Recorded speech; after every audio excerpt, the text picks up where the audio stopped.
जिन्होंने अपने मन, बुद्धि, चित्त, अहम, समस्त ज्ञानेन्द्रियां, कर्मेंद्रियां, स्थूल शरीर और स्वभाव सब भगवत स्वरूप कर लिए हैं।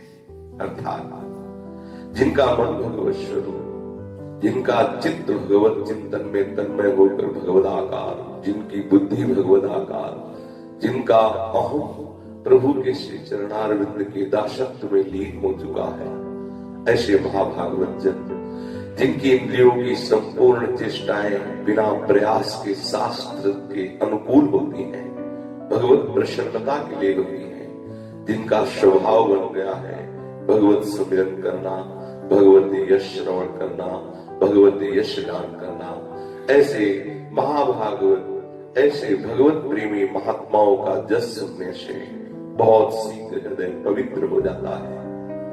और इतना ही नहीं, उसके हृदय में प्रेम लक्षणा भक्ति का प्रादुर्भाव हो जाता है। वो प्रेम लक्षणा भक्ति जो सर्वतंत्र स्वतंत्र अजित भगवान को भी जीत लेती है। जिसके हृदय में प्रेम लक्षणा भक्ति का प्रादुर्भाव होता है, वो अजित भगवान को जीत लेता है, परम स्वतंत्र भगवान को सदा सदा के लिए हृदय में बंदी बना लेता है। कैसी महामहिमा में प्रेम लक्षणा भक्ति है। यदि प्रेम लक्षणा भक्ति का हृदय में प्रादुर्भाव ना हो तो सब धर्म किसी काम के नहीं रहे। आपका धर्मानुष्ठान, आपका व्रत, आपका तीर्थ याटन, आपके विविध प्रकार के इष्टापूर्त आदि जो भी आपने धर्म कर्म किए, यदि भगवत चरणारविंद में प्रीति नहीं हुई, अनुराग नहीं हुआ, भक्ति नहीं हुई तो सब व्यर्थ है। सो सब धर्म कर्म जरि जाओ, जहां नरा पद पुण्य का जुहाओ। श्रीमद् भागवत में एक श्लोक आता है, सावई पुरुषाम परो धर्मो। बहुत सुंदर बात, ध्यान देने योग्य है। सावई पुरुषाम परो धर्मो यतो भक्ति रधोक्षजे अहेतु के प्रतिहता ये आत्मा संप्रशीलति। वही परम धर्म है जिससे प्रभु के श्री चरणारविंद की अहेतु की भक्ति हो जाए, हेतु रहित प्रेम प्रभु के चरणारविंद में हो जाए। अबाध प्रेम, अखंड प्रेम, अखंड स्मृति, ये परम धर्म। अगर आप धर्म कर्म तीर्थ याटन और विविध प्रकार की साधना कर रहे हैं और प्रभु के चरणों में भक्ति नहीं तो सब व्यर्थ हो गया। सर्वश्रेष्ठ आपका वही धर्म माना जाएगा जिससे प्रभु के श्री चरणारविंद में प्रेम हो जाए, रति हो जाए, भक्ति हो जाए। और भक्ति भी ऐसी जिसमें हेतु की कोई हेतु ना हो, कोई कामना ना हो, अखंड अबाध भक्ति, नित्य निरंतर भगवत स्मरण में तन्मय है। पूछा जाए उससे कि आप क्यों भगवत स्मरण कर रहे हो तो उसके पास कोई उत्तर नहीं है। ये क्योंकि कोई चाह ही नहीं है, केवल भगवत स्मरण उसका स्वभाव बन गया है। भगवत स्मरण के बिना जी नहीं सकता। तद स्मरणे परम व्याकुलते। अगर कहीं आभास भी हो जाए कि मैं प्रभु का नाम भूल गया क्या, तो उसे ऐसा दुख होता है, ऐसे हृदय में कष्ट की अनुभूति होती है जैसे मछली को पानी से निकालो तो तड़पने लगती है। तद स्मरणे परम व्याकुलते। अबाध भक्ति, ऐसी भक्ति से क्या होता है, बोले हृदय आनंद स्वरूप से, परमात्मानंद से, भगवदानंद से भर जाता है। और जिसका हृदय का एक एक कोण आनंद से भर जाता है उसे तत्वबोध हो जाता है, उसे ही अनुभव होता है अब कृत्य भयो में। उसके हृदय में ही कृत्यता संप्रशीलति, ऐसा आनंद, ऐसी कृत्यता का अनुभव होता है कि हृदय से निकल पड़ता है कि पायो परम विश्राम, अब विश्राम मिल गया। ये कहां से हुआ? प्रेम लक्षणा भक्ति से। प्रेम लक्षणा भक्ति कहां से होती है? प्रेमी महाभागवतों के शब्द से। यदि भगवत प्रेमी महात्माओं का समागम ना हो तो चाहे जितनी साधना कर ली जाए, प्रभु के चरणों की प्रेम लक्षणा भक्ति नहीं हो सकती। वासुदेवे भगवती भक्ति योगः प्रयोजितः जनयत्यासु वैराग्यम् ज्ञानम् च यदहेतु यदि भक्तों की कृपा से, भक्तों की पावन जस कथन श्रवण से, भक्तों के सानिध्य से हृदय में प्रभु के चरणारविंद की प्रेम लक्षणा भक्ति का प्रादुर्भाव होता है, फिर और कुछ जरूरत नहीं पड़ती। प्रभु के चरणों में भक्ति होते ही, चित्त जोड़ते ही विशुद्ध ज्ञान का प्रादुर्भाव हो जाता है। वासुदेवे भगवती भक्ति योगा प्रयोजिता तो जनयत्यास वैराग्यम ज्ञानम च यद हेतुकम। जो ही प्रभु के श्री चरणारविंद की प्रेम लक्षणा भक्ति का हृदय में प्रादुर्भाव होता है, प्रयोजिता संयोग होता है, तो वैराग्यम, बिना किसी प्रयास के आपको समस्त संसार के भोगों से वैराग्य हो जाएगा। ये भक्ति का प्रभाव। और वो वैराग्य तभी सफल माना जाता है जब प्रिया प्रीतम के चरणों से अनुराग हो जाए। भक्ति बिना प्रयास के आपको ऐसा वैरागी बना देगी कि समस्त भोगों की उपस्थिति में भी ये भोग भोगे जाते हैं, ऐसी भावना ही नहीं रह जाएगी। बड़े बड़े त्यागी लोग वस्तुओं का, भोगों का त्याग करके डरते रहते हैं कि कहीं मैं भ्रष्ट ना हो जाऊं। लेकिन भक्ति महारानी जिसके हृदय में प्रकट हो जाती है, उसके हृदय से ये भावना ही चली जाती है कि ये वस्तु भोग की वस्तु है। जब वो भावना ही नहीं तो निर्भय हो गया। बड़े बड़े त्यागी लोग ये भोग की वस्तु है, ये भावना रहते हुए उसका त्याग करके भी भयभीत रहते हैं। ये भक्ति का अद्भुत चमत्कार कि त्रिभुवन के सारे भोग सामने रहते हुए भी वो भोगने वाली वस्तु है, ऐसा भाव ही नहीं रह जाता भक्त के हृदय में। अगर कहीं किंचन मात्र ये स्थिति अभी नहीं आई है तो ये दूसरी स्थिति रहती, ब्रह्मादि के भोग सब भी सम लागता है। अगर ये भी स्थिति नहीं आई है तो घबराने की जरूरत नहीं है। आप नाम जप करते रहिए, भक्तों के चरित्र सुनते रहिए, भक्तों के चरणों का आश्रय लेकर उनकी बताई हुई युक्तियों से चलिए तो आपको ऐसी स्थिति प्राप्त हो ही जाएगी। विशुद्ध भगवान के चरणारविंद का अनुराग, संसार से तीव्र वैराग्य, शुद्ध आत्म स्वरूप का बोध, ये सहज में भक्ति महारानी की कृपा से हो जाता है। उसे अलग से वेदांत अध्ययन नहीं करना पड़ता। यदि प्रभु के श्री चरणों में आपकी भक्ति जो हृदय में विषयों के प्रति है, वो उसका परिवर्तन नहीं हुआ। सब कोई भक्त है, काय कहो हरि भक्ति भी, कोई ऐसा नहीं जो भक्त ना हो। कोई स्त्री का भक्त है, कोई पुत्र का भक्त है, कोई भोगों का भक्त है, कोई पद प्रतिष्ठा का भक्त, सब भक्ति कर रहे हैं। लेकिन उस भक्ति का प्रवाह वास्तविक तभी प्रशंसनीय है जब प्रभु के चरणों से हो जाए। यदि आप बड़े धर्मात्मा हैं, धर्म कर्म कर रहे हैं, बड़े तीर्थयाटन आदि व्रत नियम संयम कर रहे हैं, और प्रभु के चरणों में यदि भक्ति नहीं है तो सब बेकार ही बेकार है। बोले धर्म स्वनुष्ठिता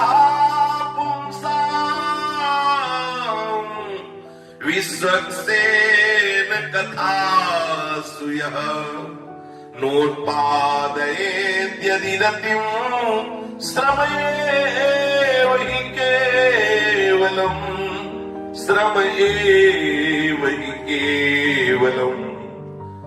बड़े बड़े आप धर्म कर रहे हैं, ठीक ठीक व्रत अनुष्ठान तीर्थयाटन आदि आदि साधन कर रहे हैं, यदि भगवान के चरणों में भक्ति नहीं हुई, प्रियालाल के चरणों में अनुराग नहीं हुआ, भक्त और भगवान की लीला कथा सुनने में आसक्ति नहीं हुई, आसक्ति जिसके बिना रहा न जाए, यदि भगवत चर्चा के बिना रहा न जाए, भक्त चर्चा सुनने के लिए हमारे हृदय में एक उत्साह हो, बहुत हृदय में, जैसे लोभी पुरुष धन कैसे प्राप्त होगा ऐसी चर्चा करता रहता है और वो से बहुत अच्छी लगती है, कामी पुरुष स्त्री की चर्चा करता रहता है।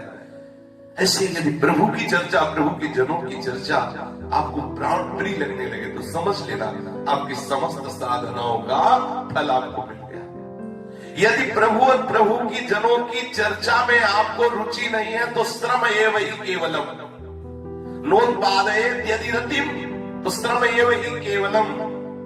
यदि आपके हृदय में भगवत भागवत चर्चा के प्रति रति उत्पन्न नहीं हुई तो केवल श्रम ही श्रम है, कुछ हाथ लगने वाला नहीं है।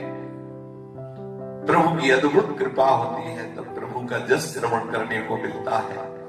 प्रभु के जस श्रवण का फल होता है कि प्रभु के प्रेमी जनों के जस श्रवण में रुचि हो जाए। ये और बात भगवान की विशुद्ध अनुग्रह का स्वरूप है, भगवान के जनों में आसक्ति हो जाना। भगवान के जन के अनुग्रह का विशुद्ध स्वरूप है प्रभु के निरंतर सानिध्य का अनुभव करना, कृपा में डूबना। ये वृक्ष बीज जैसा है। भगवत चरणारविंद के आश्रित जनों के चरणों का आश्रय लेकर उनकी बताई हुई युक्तियों से हम अपने जीवन को श्री श्यामा श्याम के अनुराग रंग में रंगे। पूज्य श्री राधा बाबा के वचन, जब तुम्हें ऐसा श्रवण करने को मिला कि सर्वत्र श्री कृष्ण का सच्चिदानंद में विलास निरंतर चल रहा है, बहुत एक एक शब्द बहुत ही मनन करने योग्य है और माया मुक्त करने की सामर्थ्य है वचनों में, गंभीरता से सुना जाए। जब तुमने सुना, शास्त्रों में पढ़ा कि सर्वत्र हमारे प्रभु श्री कृष्ण का सच्चिदानंद में विलास निरंतर चल रहा है, उनकी सच्चिदानंदमयी लीला के अतिरिक्त यहां कुछ नहीं है, तब तुम्हें प्रतिकूलता की अनुभूति क्यों होती है? बहुत ही सुंदर चर्चा है। तब तुम्हें प्रतिकूलता की अनुभूति क्यों होती है? क्या अनंत दया में श्री कृष्ण में इतना विवेक नहीं कि वो तुम्हारे लिए, तुम्हारे शिशु के लिए, अर्थात तुम बच्चे हो, उनके शरणागत हो, वो तुम्हारे लिए ऐसी प्रतिकूल परिस्थिति पैदा कर देंगे जो परिणाम में तुम्हें दुख प्रदान करे? क्या उनको इतना विवेक नहीं? अनंत दया में प्रभु में, श्री कृष्ण में क्या इतना भी विवेक नहीं कि वो अपने शरणागत के लिए, अपने बच्चे के लिए वो परिणाम में दुखद परिस्थिति पैदा कर दे? मां के द्वारा अपने बच्चों के लिए कोई ऐसी चेष्टा होती है क्या जो बच्चे को दुख देने वाली हो? पर बच्चे को लगती है ऐसी, जैसे बच्चा सुबह खेल रहा है, बच्चों के साथ सब नाक लगाए कि चल, माँ उसे बुलाती, चलो बाथरूम में आओ, हमें स्नान करवाए। उसे बहुत बुरा लगता है, माँ कितनी पागल है, खेल से हमें ऐसा, जैसे सुबह डांट लगती, आप 4 बजे उठो, स्नान करके भजन में बैठो, तो यद तक विश्व में पिच जैसा लग गया। 4 बजे 8 बजे आराम से उठे और बेड टी मिल जाए तो बढ़िया, और कहीं स्वाध्याय के लिए पेपर मिल जाए तो बढ़िया। मतलब वो जितना हम भ्रष्ट मार्ग में चलते उतना मन उत्साहित होता है, और जब हम भगवत मार्ग में चलते तो मन घबराहट पैदा करता है। मन को मरना होता है ना, इसलिए घबराता है। तो शरीरधारी समझता है कि ये मार्ग ठीक नहीं, क्योंकि इसमें घबराहट है, इसमें जलन है, इसमें बड़ी परेशानी, लेकिन वो अपने अज्ञान के कारण। जैसे आप विचार करो, माँ क्या अपने बच्चे के लिए कोई दुखद चेष्टा करेगी क्या? चलो हम ये मान सकते हैं कि माँ कर भी सकती है, क्योंकि बेचारी अज्ञानी है। माँ तो भूल कर भी सकती है, क्योंकि माँ का ज्ञान सीमित है, वो सर्वत्र नहीं है, वो सर्वज्ञ नहीं है, वो सर्वशक्तिमान नहीं है। लेकिन हमारे प्रभु श्री कृष्ण सर्वज्ञ है, उनसे भूल हो ही नहीं सकती। वो तुम्हारे हृदय में ही बैठे हैं और सर्वशक्तिमान है, वो सर्वत्र है, और वो अहेतुकी सौहार्द में संपूर्ण विश्व के लिए निरंतर लहराने वाला प्रेम सागर लिए हुए। क्या उनके द्वारा तुम्हारा कोई अमंगल हो सकता है? क्या उनके द्वारा कोई भूल हो सकती है? क्या उनके द्वारा कोई ऐसी गलती हो सकती है जिससे तुम्हें दुख मिले, जिससे तुम्हारा अमंगल हो? ये हम जो सोच लेते हैं ना कि ये प्रतिकूलता है, भगवान कैसे है, ये प्रतिकूल परिस्थिति क्यों दी, और हम ये बात सोचकर दुखी हो जाते हैं, सचमुच सचमुच ये केवल हमारा अज्ञान है, केवल हमारा भ्रम है। वास्तव में कोई प्रतिकूल लगने वाली परिस्थिति सचमुच में हमारे लिए अनंत अपरिसीम सुख का द्वार खोलने के लिए हमारे प्रभु ने निर्माण किया है। इस परिस्थिति का ध्यान दीजिए। वास्तव में जो कोई प्रतिकूल परिस्थिति आपको लग रही है, तो आपके प्रभु ने अनंत अपरिसीम सुख का द्वार खोलने के लिए उस परिस्थिति को आपके सामने निर्मित किया है। उस परिस्थिति के जिसे आप प्रतिकूल समझ रहे हैं, उसके कण कण में ही आत्यंतिक अनुकूलता समाई हुई है। आस्तिकता के अभाव के कारण ही हम उसे अनुकूलता को देख नहीं पा रहे, हमें प्रतिकूल लगता है। मंगल भवन के द्वारा किए हुए विधान में हम अमंगलता का भाव रखते हैं। परिस्थिति सृष्ट न हुई है और न अनंत काल तक सृष्ट होगी। तुम थोड़ा विवेक धारण करके परिस्थिति को मंगलमय स्वीकार कर सकते हो, विश्वास करके आनंदित हो जाते हो। अगर आप ऐसा सोचें कि ये परिस्थिति बदल जाएगी तब हम आनंदित होंगे, तो कभी ऐसा नहीं होगा। आज जो परिस्थिति है, हो सकता है इससे भी बुरी परिस्थितियां और आ जाए जो आपको फंसाती चली जाए। आज जिस परिस्थिति में आप हैं उसी परिस्थिति में विश्वास करो, वो परिस्थिति आपके लिए भगवान ने कृपा करके भेजी है, बहुत आनंद के लिए भेजी है। आप इसी परिस्थिति का सदुपयोग करते हुए भजन करो। हम सोच कर देखें, हम भयभीत क्यों हो जाते हैं? हम क्यों भयभीत करते हैं? जब सब जगह मेरा प्रीतम अनंत शक्तिशाली है, अनंत शक्तिशाली मेरा प्रीतम सब जगह है, सब कुछ जानने वाला है, हमारे प्रति अनंत सौहार्द में नित्य निरंतर मेरे समीप है, फिर मैं क्यों किसी प्राणी से भयभीत हूं? क्यों किसी पदार्थ से भयभीत हूं? फिर क्यों किसी प्रतिकूल परिस्थिति से भयभीत हूं? खूब गहराई से सोचिए। भय एक झूठ मूठ अनादिकाल से कल्पित केवल मन की कल्पना है जो तुम्हें भयभीत करती है। हम मामूली से मामूली बात में भय करने लगते हैं। न जाने कितने प्रकार के हमें भय घेरे हुए हैं। क्यों नहीं हम प्रत्येक प्रतिकूल लगने वाली परिस्थिति में अपनी आंख अपने प्राण प्रीतम प्रभु की ओर कर लें, निरंतर सोचते रहें कि इस परिस्थिति के रूप में मेरे प्रभु आए हैं, मेरा मंगल विधान करने के लिए आए हैं। वो प्रभु मेरे समीप हैं। बोलो, मेरे प्रभु सर्वशक्तिमान है, मेरे प्रभु सब कुछ जानते हैं और मेरे प्रभु मेरे से अनंत अपरिसीम प्यार करते हैं। फिर भय को तुम प्रभु की पूजा के लिए प्रभु के चरणों में समर्पित करके निर्भय हो जाओ। क्यों भयभीत हो रहे हो? प्रभु तुम्हारे समीप है, प्रभु तुम्हारी बात जानते हैं, प्रभु तुम्हें बहुत प्यार करते हैं। फिर तुम भय क्यों कर रहे हो? इस भय को प्रभु के चरणों में समर्पित कर दो। हम सब स्थितियों में सोचने लग जाए कि जैसी हमारी प्रभु की इच्छा होगी वैसा ही होगा, प्रभु की इच्छा से सबका मंगल होगा। हमें उल्टा डर क्यों लगे? जैसी हमारी प्रभु की इच्छा होगी वही होगी, और जो प्रभु की इच्छा उसे कोई टाल सकता नहीं। प्रभु आज्ञा अपेल श्रुति गाई, जो प्रभु की इच्छा होगी वो निश्चित वेद ऐसा कहते वही होगा, किसी की ताकत नहीं कि उसे बदल सके। प्रभु की इच्छा मंगल भवन है, मंगल विधान ही होगा, अमंगल हो नहीं सकता। थोड़ी देर के लिए अमंगल दिखाई दे सकता है लेकिन होगा बड़ा मंगल। डरते क्यों हो? क्यों भयभीत रहते हो? प्रभु के शरणागत होकर सच मानिए, भय की संपूर्ण स्थितियां बदलने लगेगी। हमारा मन सच्चिदानंद में आनंद से भरने लगेगा यदि हम इस बात को समझ जाएंगे। थोड़ी थोड़ी बात में क्रोध करने लगते हैं आप जीते इस क्रोध को। मनुष्य जीवन क्रोध करने के लिए नहीं, क्रोध पर विजय पाने के लिए मिला है। हमारा रोष निकलेगा बच्चों पर, नौकरों पर, या हमें जिनको पता है कि ये हमारी हानि नहीं कर सकते उन पे। अगर पता है कि मैं गुस्सा होकर बोलूं सीधे थप्पड़ गाल में आएगा, फिर गुस्सा ले आएगा, फिर थोड़ा बच के बोलेगा, भागेगा कि कहीं पीट ला। और जहां है कि कोई हमारा बिगाड़ेगा नहीं, फिर क्रोध और उफान में आ जाता है।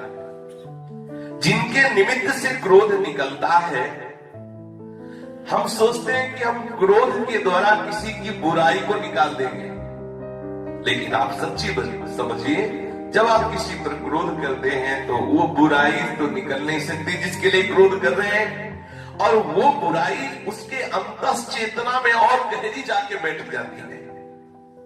अपना भी नुकसान क्रोध से और दूसरों का भी नुकसान क्रोध से। क्रोध से कभी किसी का सुधार नहीं होता।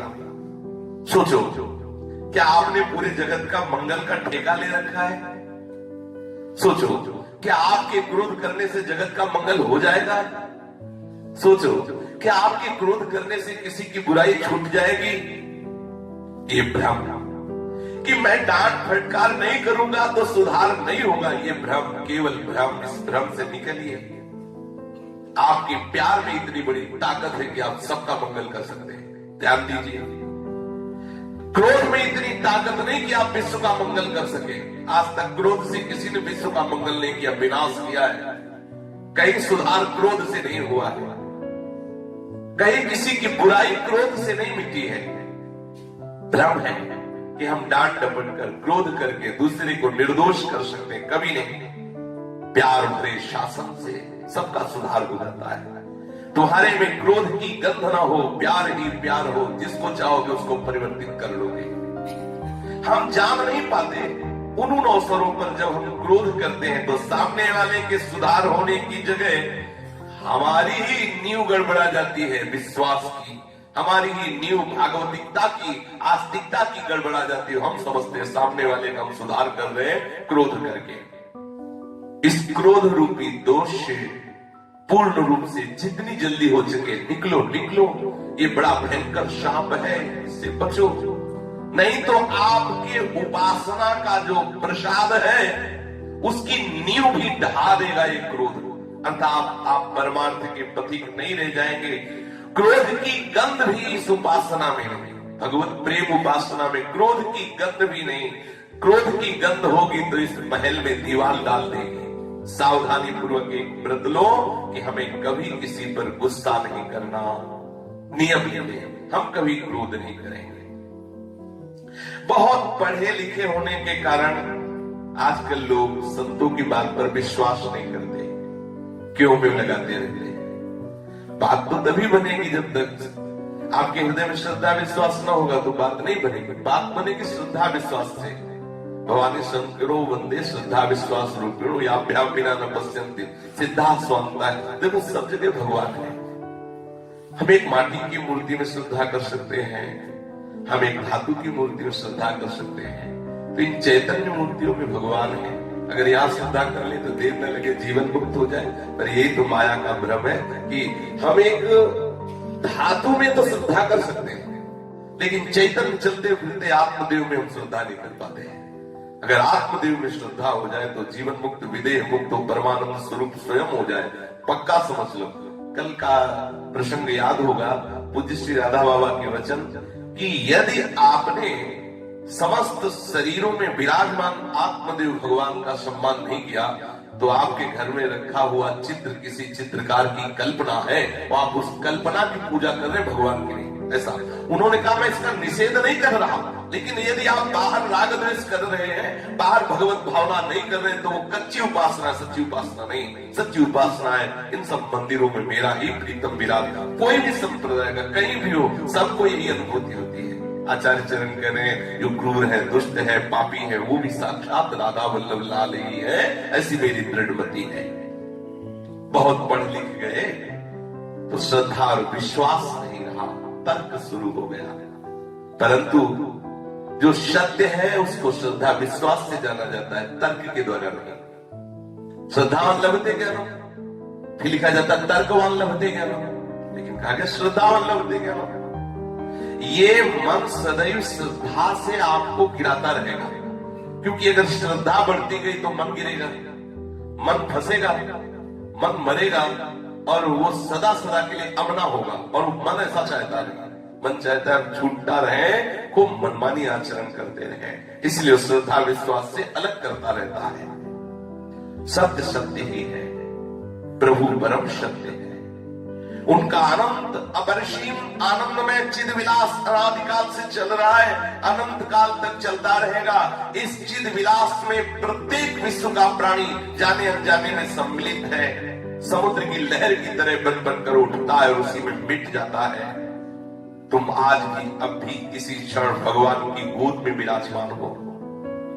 विराट स्वरूप भगवान के हम सब उदर में ही तो है, उसकी गोद में हो, उसके अंक में हो। जितनी भी चेष्टा हो रही है सब तुम्हारी भगवान के ही उदर में हो रही, भगवान की गोद में हो रही। जरा विचार करो, जब कोई गर्भ में मां के बच्चा होता है, 5वें 6वें महीने में शास्त्र कहता है कि गर्भस्थ शिशु में हलचल पैदा हो जाती है, पैर मारना, हाथ मारना ऐसा शुरू हो जाता है। मां को बुरा लगता है कि अच्छा लगता है? जब बच्चे की हलचल होती है तो मां को आनंद होता है, मेरा बच्चा, उसको सुख मिलता है।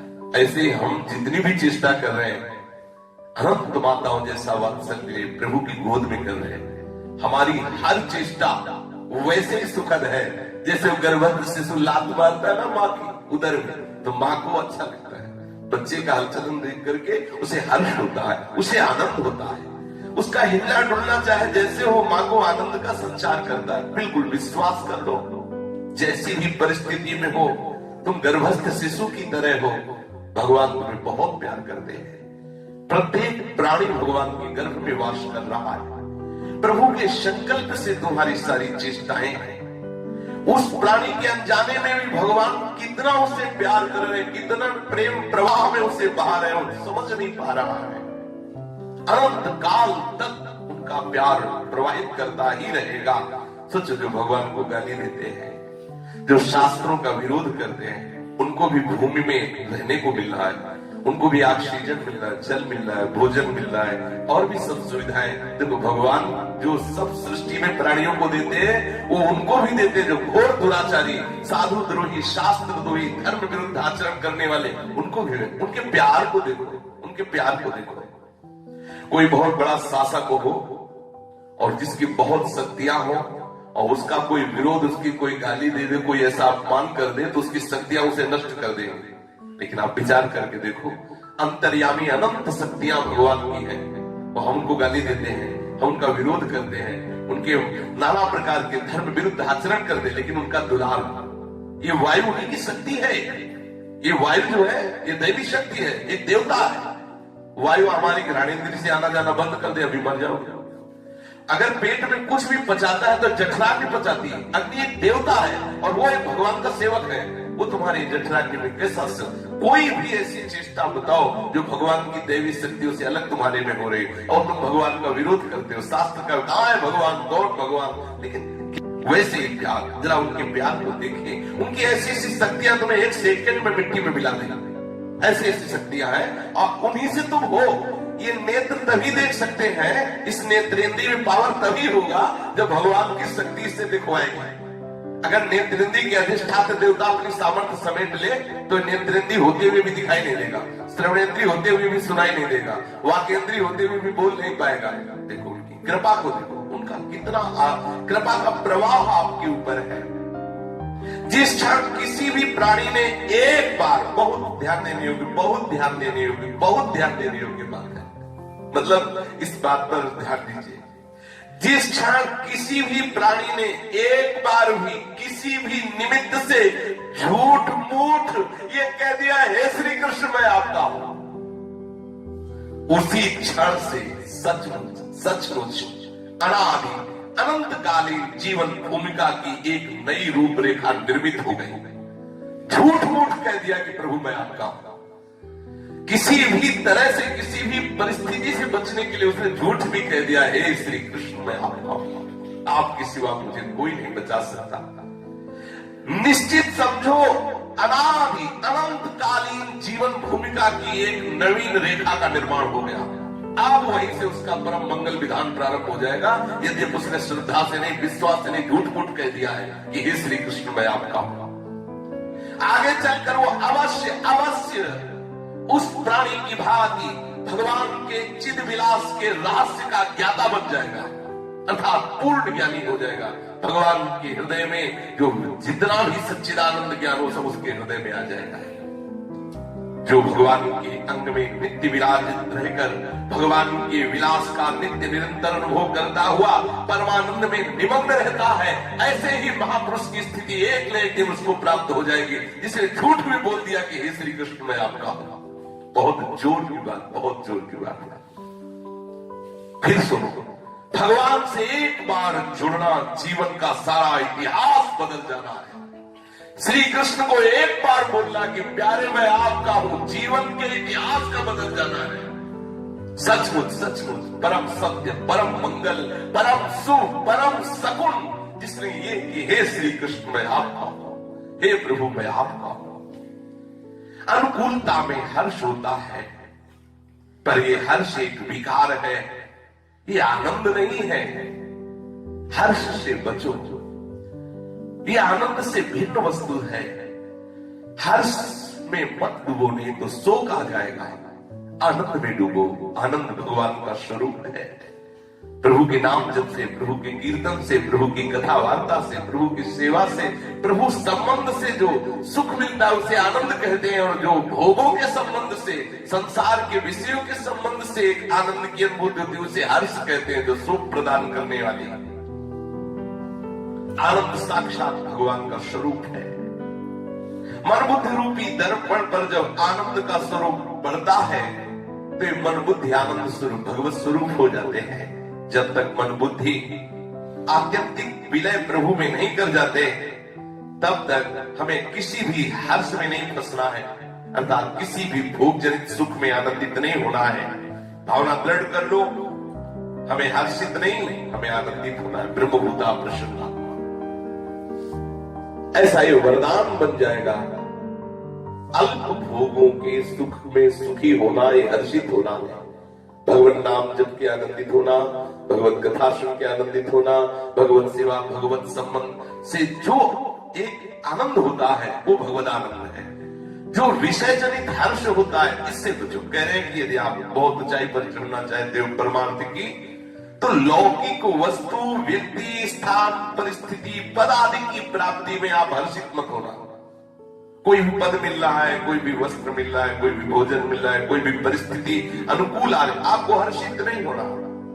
क्योंकि लौकिक संयोग से जो हर्ष प्राप्त होता है वो शोकित जरूर तुम्हें करेगा। प्रभु के संबंध से जो आनंद प्राप्त होता है वो भगवत स्वरूप